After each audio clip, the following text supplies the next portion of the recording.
오늘도 하나님의 은혜가 저와 여러분에게 함께하기를 기원합니다. 오늘은 도피성에 대한 말씀입니다. 도피성은 부지 중에 살인한 자가 피할 곳입니다. 1절 말씀 보시면 내 하나님 여호와께서 이 여러 민족을 멸절하시고 내 하나님 여호와께서 그 땅을 내게 주심으로 내가 그것을 받고 그들의 성읍과 가옥에 거주할 때 내 하나님 여호와께서 내게 기업으로 주신 땅 가운데에서 새 성읍을 너를 위하여 구별하고 내 하나님 여호와께서 내게 기업으로 주시는 땅 전체를 세 구역으로 나누어 길을 닫고 모든 살인자를 그 성읍으로 도피하게 하라. 요단 서편 땅, 약속의 땅에 새 성읍을 구별하여 도피성을 삼게 하십니다. 도피성은 부지 중에 사람을 죽인 살인한 자를 위한 성입니다. 구체적으로 설명하면 4절에 살인자가 그리로 도피하여 살 만한 경우는 이러하니 곧 누구든지 본래 원한이 없이 부지 중에 그의 이웃을 죽인 일, 가령 사람이 그 이웃과 함께 벌목하러 삼림에 들어가서 손에 도끼를 들고 벌목하려고 찍을 때 도끼가 자루에서 빠져 그의 이웃을 맞춰 그를 죽게 함과 같은 것이라. 이런 사람은 그 성읍 중 하나로 도피하여 생명을 보존할 것이니라. 이렇게 사람을 죽일 의도가 전혀 없었는데 사람이 죽게 된 경우입니다. 피해자의 입장에서는 당연히 분노할 일이지만 가해자가 된 입장에서도 너무나 황당한 일입니다. 이런 경우에 6절 그 사람이 그에게 본래 원한이 없으니 죽이기에 합당하지 아니하나 두렵건대 그 피를 보복하는 자의 마음이 복수심에 불타서 살인자를 뒤쫓는데 그 가는 길이 멀면 그를 따라잡아 죽일까 하노라. 피를 보복하는 자가 누구냐면 예를 들면 피해자의 가족과 같은 사람들입니다. 이런 사람들이 당연히 분노하고 거기에 더하여 복수하려 할 것입니다. 그러나 비록 사람을 죽였지만 의도적으로 죽인 게 아니라서 가해자의 입장에서도 너무나 황당하게 된 일이니까 이것은 복수하기에 합당하지 않다라고 하시는 것입니다. 그래서 7절에 그러므로 내가 내게 명령하기를 새 성읍을 너를 위하여 구별하라 하노라. 내 하나님 여호와께서 내 조상들에게 맹세하신 대로 내 지경을 넓혀 내 조상들에게 주리라고 말씀하신 땅을 다 내게 주실 때 또 너희가 오늘 내가 너희에게 명하는 이 모든 명령을 지켜 행하여 내 하나님 여호와를 사랑하고 항상 그의 길로 행할 때에는 이 셋 외에 새 성읍을 더하여 내 하나님 여호와께서 내게 기업으로 주시는 땅에서 무죄한 피를 흘리지 말라. 이같이 하면 그의 피가 내게로 돌아가지 아니하리라. 이렇게 하나님께서 하나님의 땅에서 억울한 일이 없게 하십니다. 그런데 이 말씀을 또 악용하는 사람도 발생할 수 있습니다. 예를 들면 11절에 그러나 만일 어떤 사람이 그의 이웃을 미워하여 엎드려 그를 기다리다가 일어나 상처를 입혀 죽게 하고 이 한 성읍으로 도피하면, 다시 말해 완전히 고의로 의도적으로 사람을 미워해서 죽인 경우입니다. 사람을 죽여놓고 도피성으로 가도 되냐? 그래도 살 수 있냐?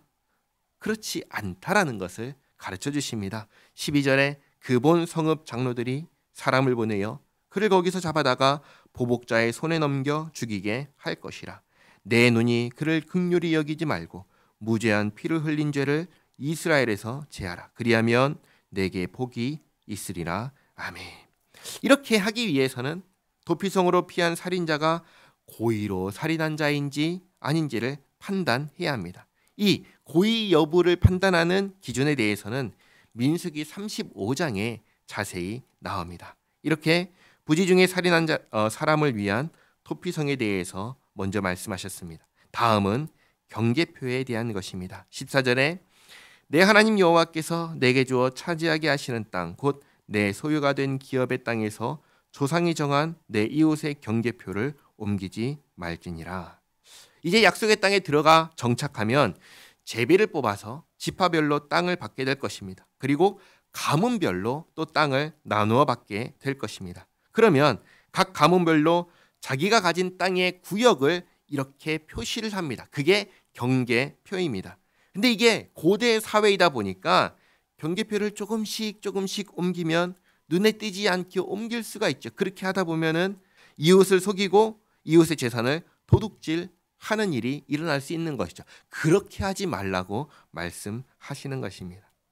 그 다음 마지막으로 재판에 대한 것입니다. 재판을 할 때에는 어떻게 해야 되냐면 15절에 사람의 모든 악에 관하여 또한 모든 죄에 관하여는 한 증인으로만 정할 것이 아니요 두 증인의 입으로나 또는 세 증인의 입으로 그 사건을 확정할 것이며, 첫째로 어떤 재판을 할 때는 반드시 증인이 있어야 됩니다. 그것도 한 사람이 아니라 두세 사람이 있어야 됩니다.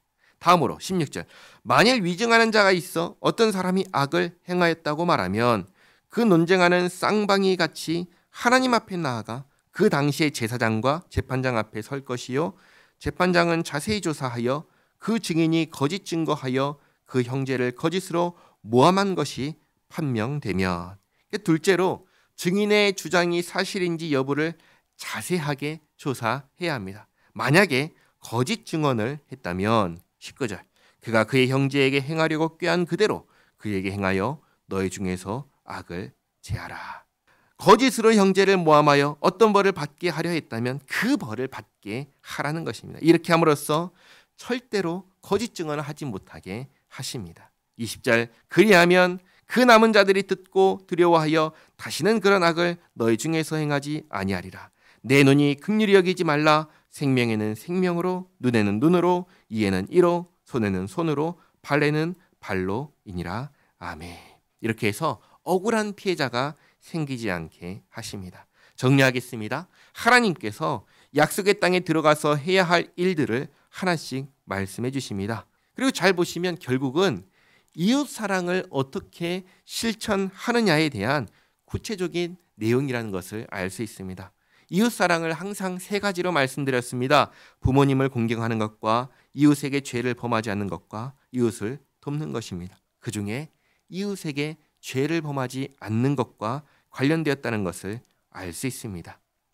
이웃에게 피해를 주지 말고 또 억울하게 만들지도 말고 정직하게 하나님의 백성답게 살아가는 우리 모두가 되기를 바랍니다. 기도하겠습니다.